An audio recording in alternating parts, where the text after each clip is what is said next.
How y'all doing today? Well, this is another video, and I'm naming this today. The title is Respect in Prison.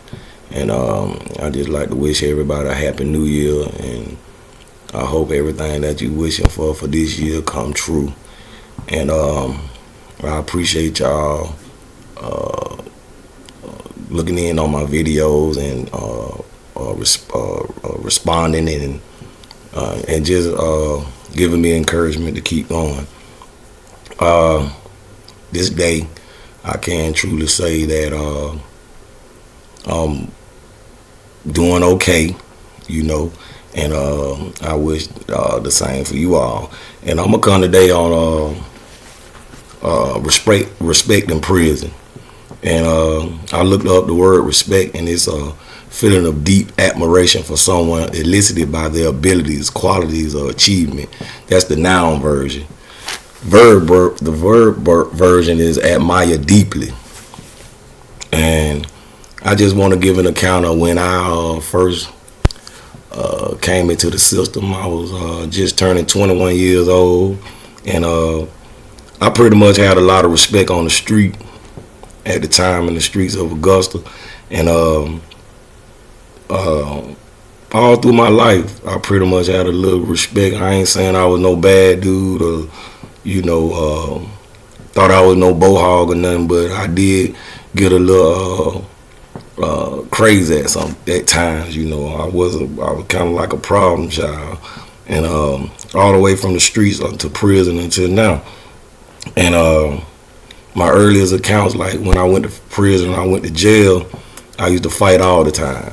I had just got in prison. I had just caught 3 consecutive life sentences.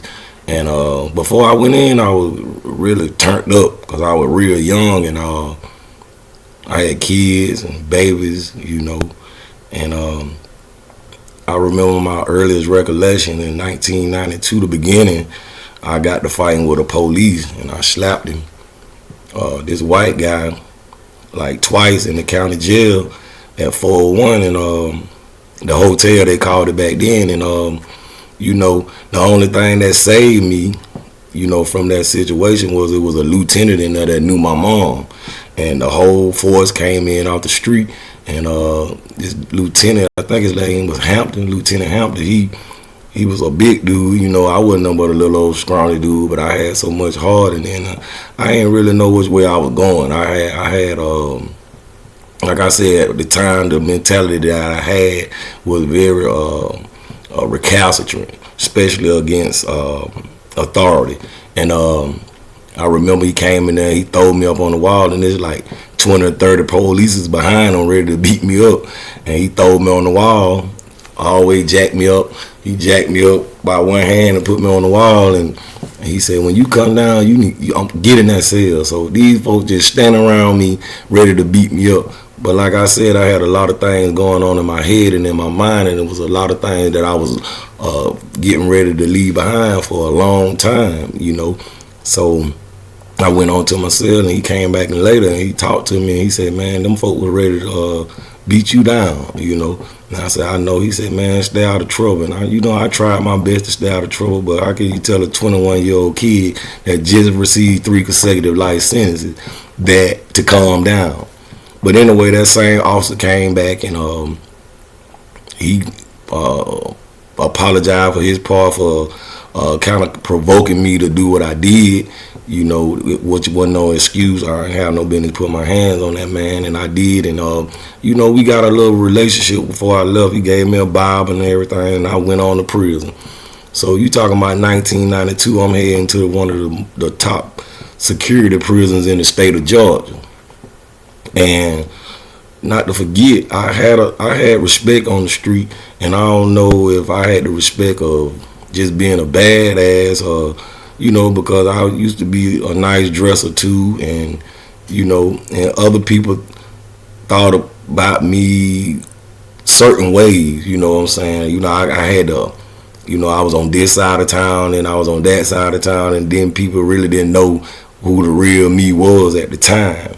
So I I went on to prison. I remember I went to prison and they locked me down at my first prison that I got to for diagnostics. I had got to fight down in Coastal when I first got there, and once they found out all the time I hadn't supposed to be in the population anyway, So they locked me down until Reedville came and got me. So I got transferred to Reedville.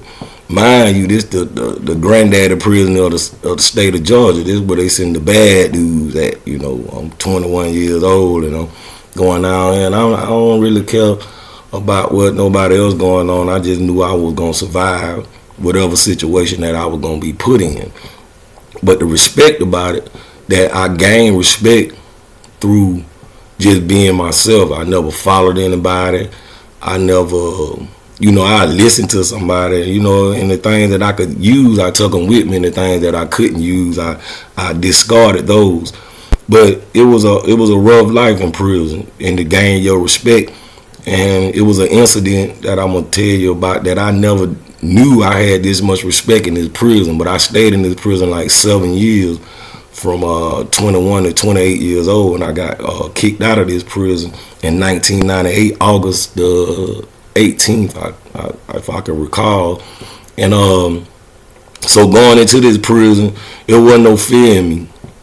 It was just apprehension.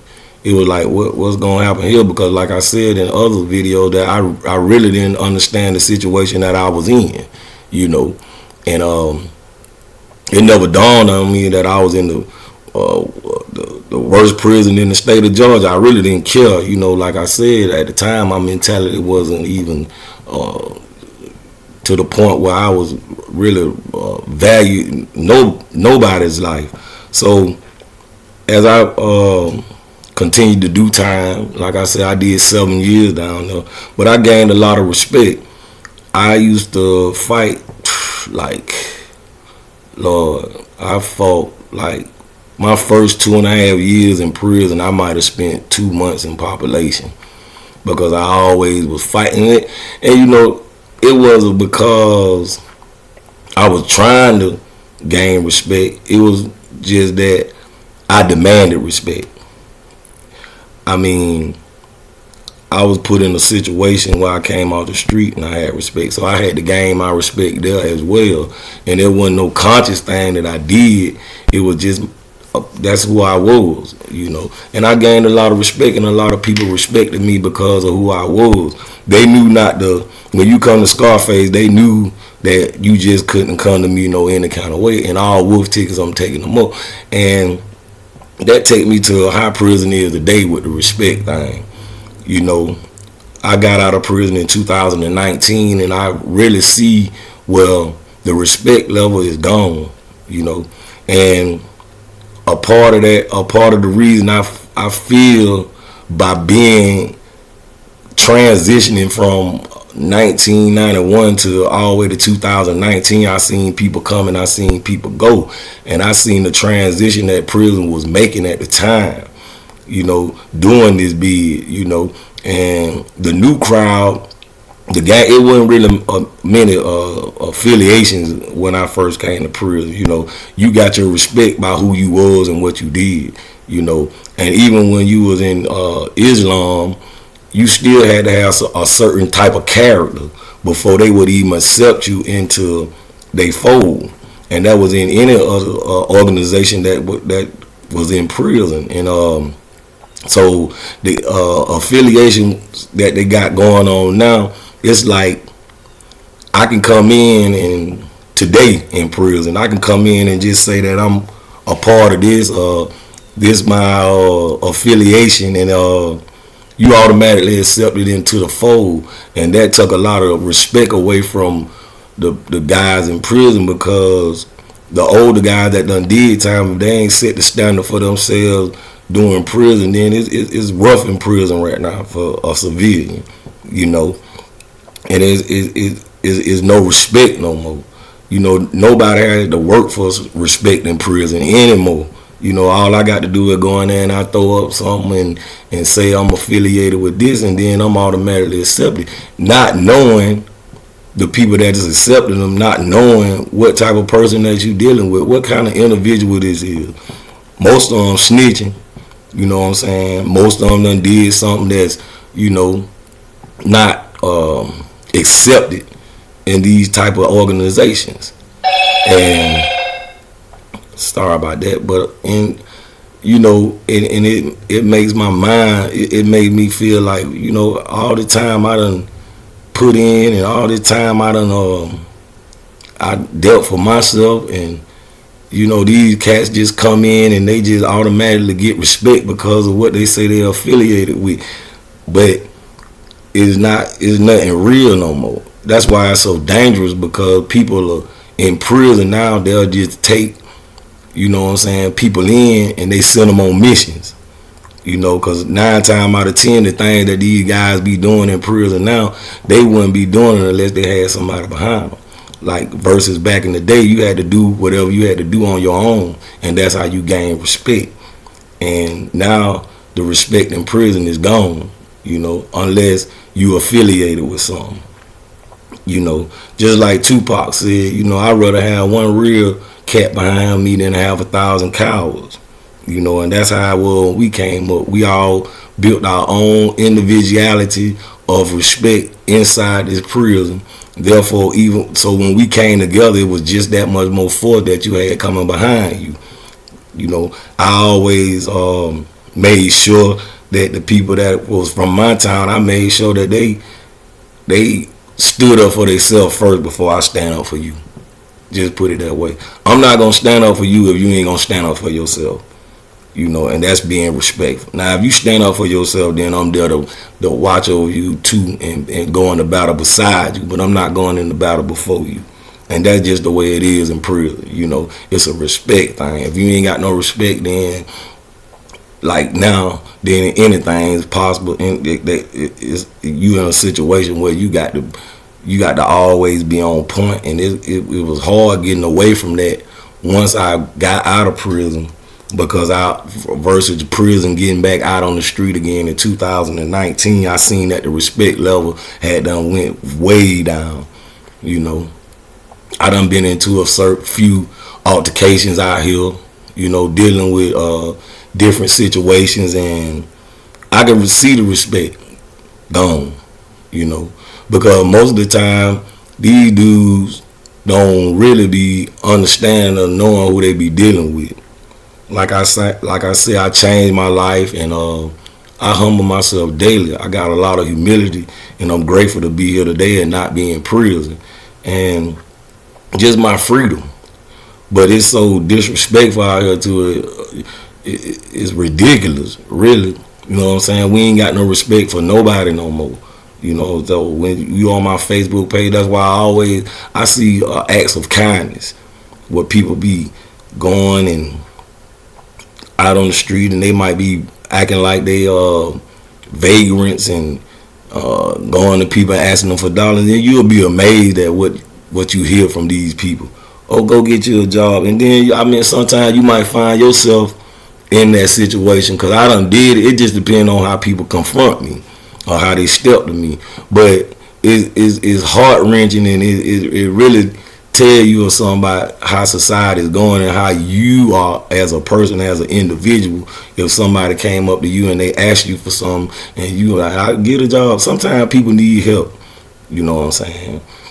I mean, not all the time. You got to be mindful of what you doing and how you doing it, but at the same time, you got to show a little compassion sometimes. And those are the people that I got a lot of respect for, because in them videos you can see what dude act vagrant, and then the people that ain't even got nothing be the ones that give, and then they get a blessing.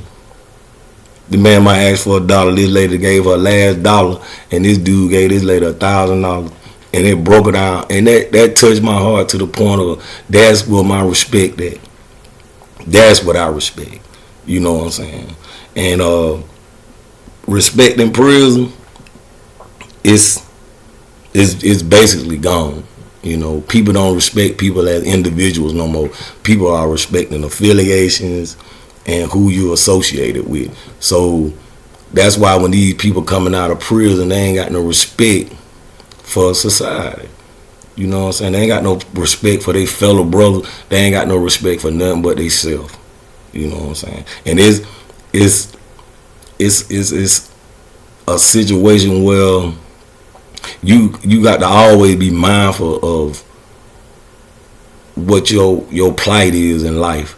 And even though I know this is very much a issue, I still have the compassion, I could say, to still try to reach people and reach these young guys and teach them something and try to make them understand about respect. You know, I mean, on the street, it's like and you got different instances. Like I say, a verb to admire deeply, and a person that I admire deeply is my mother. I never call my mother by her name. I do it not just playing, but when I was growing up, you know, you never call your parents by their first name because you putting yourself in a situation where you putting them on the same level as you.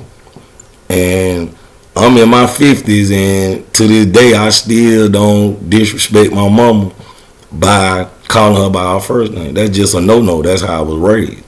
I mean, first of all, respect got to start at the house, you know. And I know, like I said, I done did a lot of videos on these mothers that's raising these kids by themselves, especially these boys. But at the same time, you know, you got to continue to demand your respect. You got to continue to do the things that make people respect you, to admire deeply, a feeling of deep admiration for someone elicited by their abilities, qualities, or achievement. So in the same breath, you got to have these qualities for somebody to respect you. And you got to always be mindful that somebody's always watching you, and that your respect comes from the way you respect people. And I thank you again for watching my videos. It cut out on me a little bit. I don't know how it's gonna turn out, you know, but I just, like I said, I just thank you all for watching my videos. And like I said, they're gonna get better. I've been doing a lot of things, and I'm clean and sober today, and I thank God for that. And I'm grateful to be out, and I'm grateful to have my freedom. And I thank you again for watching, and I hope you have a prosperous new year. And keep watching, man. It's gonna be some more to come, and I hope you enjoyed it. And then, like I said, anybody got anything that they want to share with me, or some topics that they really want to understand about prison, then, you know, tune in, hit me up. God bless, man. Y'all have a nice day, man.